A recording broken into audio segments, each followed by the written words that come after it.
How's it going, everybody? This is Paul, and we are about to ride. I'm here with my friend Keith, and we are about to ride up Omopio Road. This is kind of like farm country out here in Maui. So pretty excited about this. This is a kind of a twisty road that is reasonably close. It's like there's a couple ways to get out of town, out of Kahului, which is the big town here on Maui. There's a few ways to get out, but most of them are long straight highway and they're not all that interesting. This is a nice direct way to get up into the upcountry area of Maui. It's called Omopio Road. So I'm pretty excited to be riding this. My friend Keith is up there. He rides a Suzuki Burgman 650. I have no animosity toward the scooter bros. I think his maxi scoot is very cool. It's like a scooter like you would see, but it's a big one. It's a 650cc scooter. That's a sizable motorcycle engine in a scooter, and it's like a lazy boy going down the road. So I'm super stoked that he enjoys riding that. We can get out and explore together. I'm riding a KTM Duke 390. This is like the baby Duke. It's the smallest one. I forgot to turn on forgot to zipper my zipper. Let's get that handled. There it is. That's the most inconvenient hand to forget to do that on, because when you take your hand off the throttle, you lose throttle control. Anyways, I'm here with my friend Keith, and I'm riding a KTM Duke 390. Give that guy a shaka for being awesome.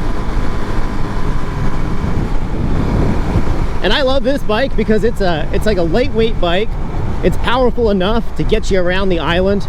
It's not so fast that you think that you're only using like a small portion of its potential. You're really going to be in the right gear all the time. It's an appropriately sized bike for this island. So that's what I'm riding around for all of my friends who ride motorcycles. If you ever come out to Maui, KTM Duke 390, great bike to get around on by yourself. Over here on the left, this is our dump. This is the least pleasant part of this road because it smells like a dump. Fortunately, prevailing winds are in the other direction. It's not very often blowing the stench onto the road. It's kind of blowing it alongside the road, so I'm going to get as far away from the dump as I can for this leg of the journey. And there it is. You can see the direction the wind is coming from the wind turbines. I'm trying out a new dead cat on my microphone today. So let me know how the sound is. I'm pretty excited. So this is a dead cat is this fluffy thing that you put at the end of a microphone to cut out wind noise. And there's a ton of wind noise because I'm on a motorcycle.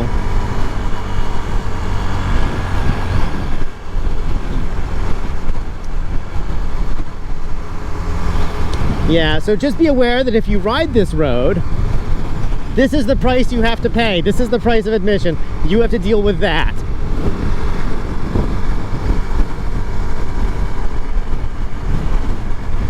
So we are heading up Haleakala right now. The word Hale means house.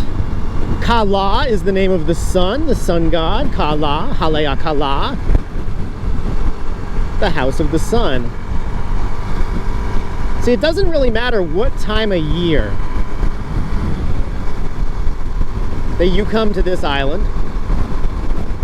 The sun is always rising over Haleakala. There is a rich mythology about this sacred mountain.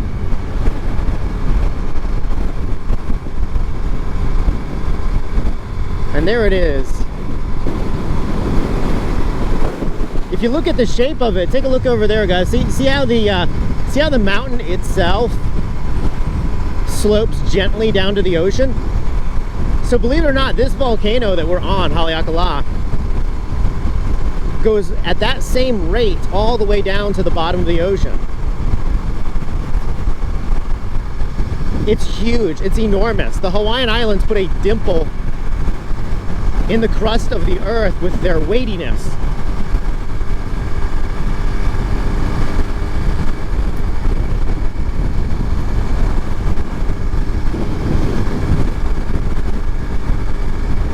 The Haleakala is an active volcano.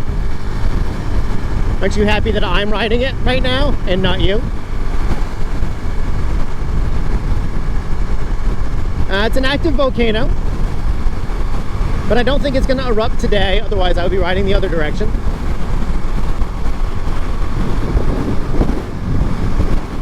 It's on about a 500-year eruption schedule, so the people who study this stuff say that volcanoes at this frequency erupt about every 500 years. It is last known to have erupted between 400 and 600 years ago. And so I really am expecting that at some point Haleakala will go off again. But only once or twice more. Oh, that's cool. Some trees being transported. See, like I said, we're going out to rural country. So with like a cat backhoe.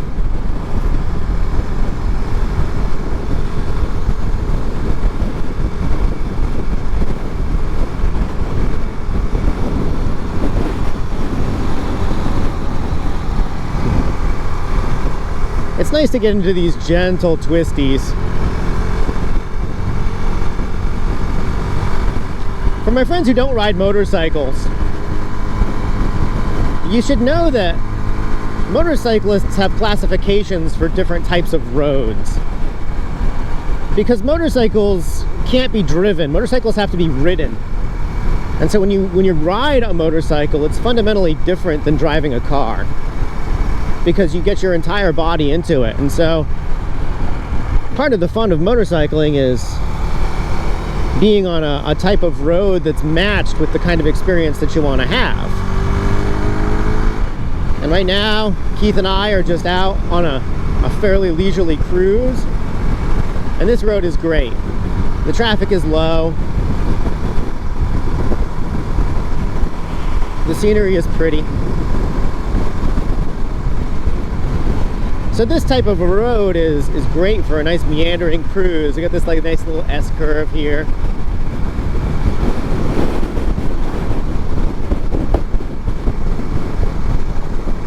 And so I just lean into the corners.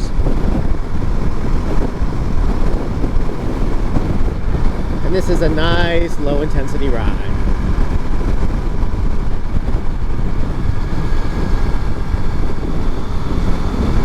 If you guys take a look up on Haleakala, see how we have a cloud layer up there?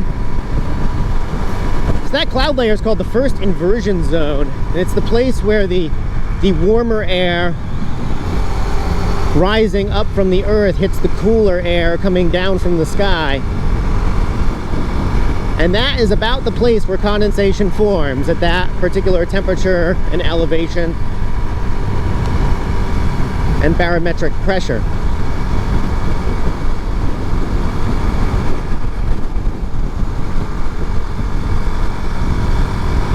And it's pretty regular. That's at about 6,000, 7,000 feet that happens, depending on the mercury level for the day. But it's very, very predictable. Which is why I always preferred the earlier morning tours of Haleakala. So if you ever come out here to Maui, and I encourage you to do so because it's beautiful. But when you come out here to Maui, take a sunrise tour of Haleakala. It's a fundamentally different experience. I've done sunrise tours, I've done day tours, I've done sunset tours. I'm personally a sunrise tour kind of a guy. I mean, so much so that I did it for a living, which is really awesome. It's so fun to get paid to do something that also lights me up, and I know that I'm providing value for others. So, lots and lots of fun. But I recommend a sunrise tour. And it's going to be cold, so make sure you bring a jacket. It rains about 3% of the time, so you have a 97% chance of having awesome weather. And if you have the ability to, when you come here to do your sunrise tour, one of the best sunrise experiences is on or about the day of a new moon, because there's no moon in the sky. There's a significantly, it's significantly darker, and the stars pop so much more. Scientists actually have a name for that, which is called the Bortle scale, B-O-R-T-L-E, Bortle. And the Bortle scale measures the darkness. Oh, here's some fun, some gravel. I slipped in this stuff once.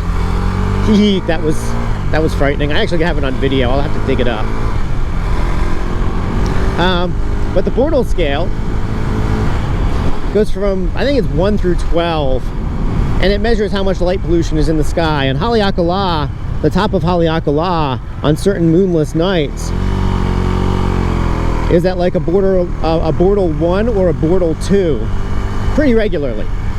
And that's the clearest that you can possibly see the stars. Because if you're going to go to a sunrise, you got to realize that the stars before the sunrise are just as epic as the sunrise itself. Like, you're watching the entire universe spin in front of you, and it's really cool to watch. So highly encouraged. If you really can't go out of bed but you want to go up there anyways, take a day tour or a sunset tour. Day tours, you'll see more of like getting out and walking through the park. They generally make like 1 or 2 stops in the park. I mean, sometimes 3 stops in the park to go walk around in the major areas. And then obviously, if you're going up there for sunset, you're going up there for an event.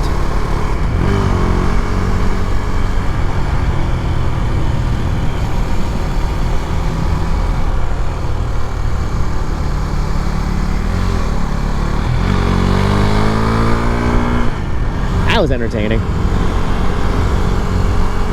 So as we get up here, I'm gonna have to be more on the lookout for tractors and stuff like that. People riding horses down the street. Be kind of cool to see some of that kind of stuff.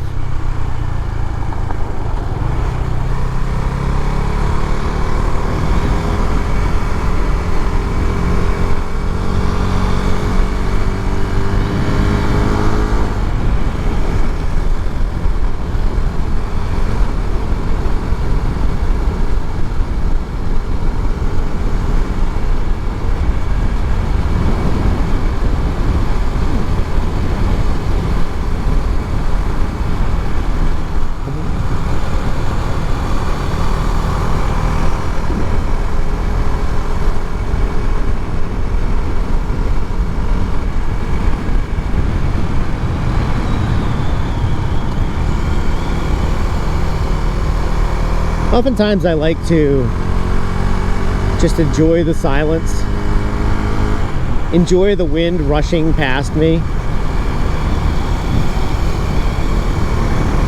One of the things I just love about being on 2 wheels.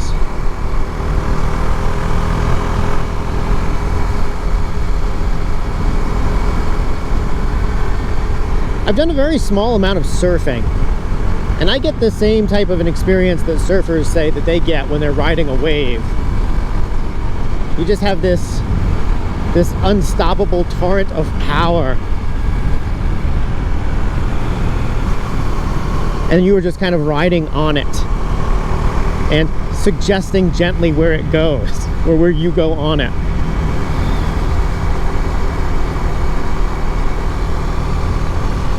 And so while I've tried surfing and I've experienced that rush of a wave,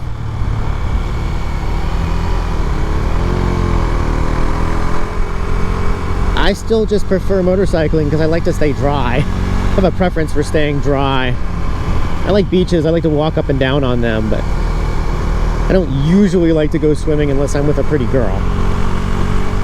It's about what it takes.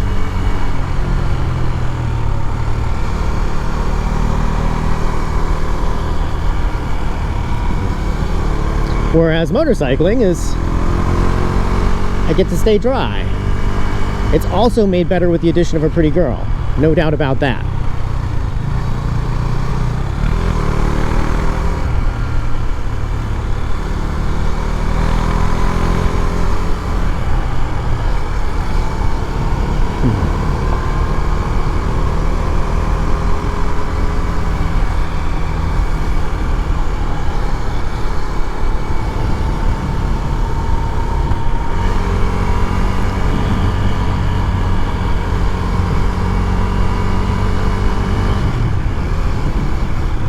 Right, so we are getting pretty close to where this road's going to end. It's going to intersection into a fairly major highway, and then Keith and I will decide which direction we're going. The major highway is the Haleakala Highway. I call it a major highway, but really it's just like a road that has a speed limit of about 45, which is a lot faster than the average road in this area. That's like the main conduit.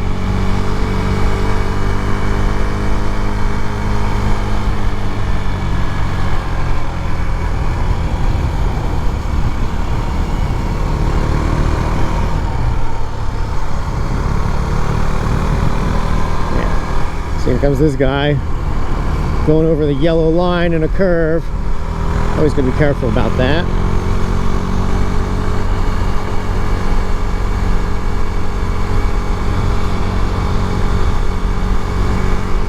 Getting into the horse farm area.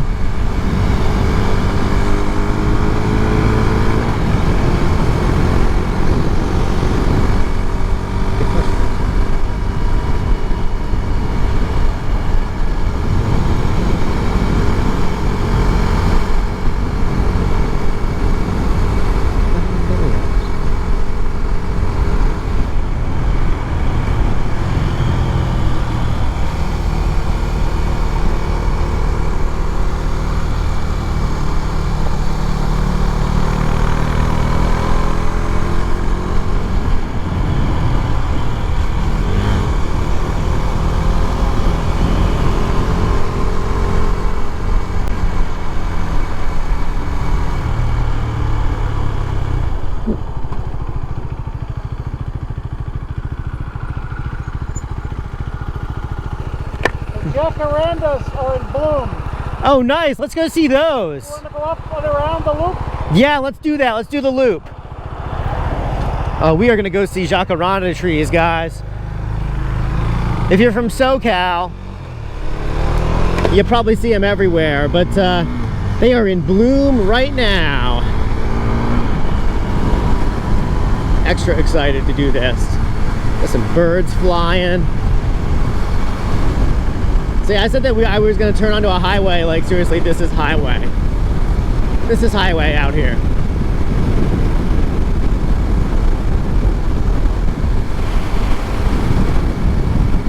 And we're riding into the blue sky, which makes me happy.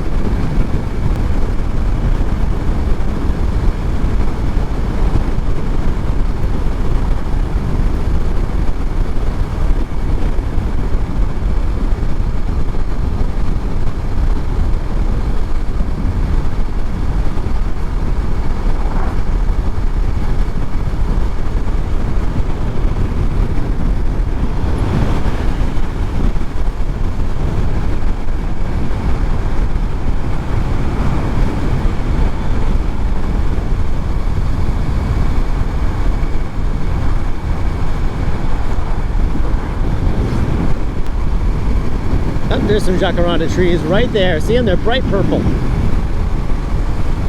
We're gonna go over some that are, or we're gonna go find some that are actually overhanging the road.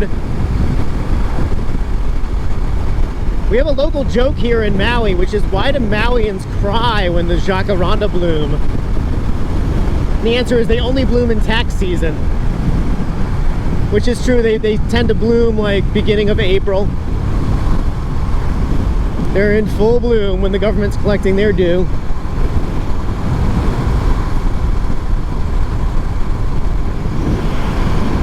This little spot here is called Kulamala.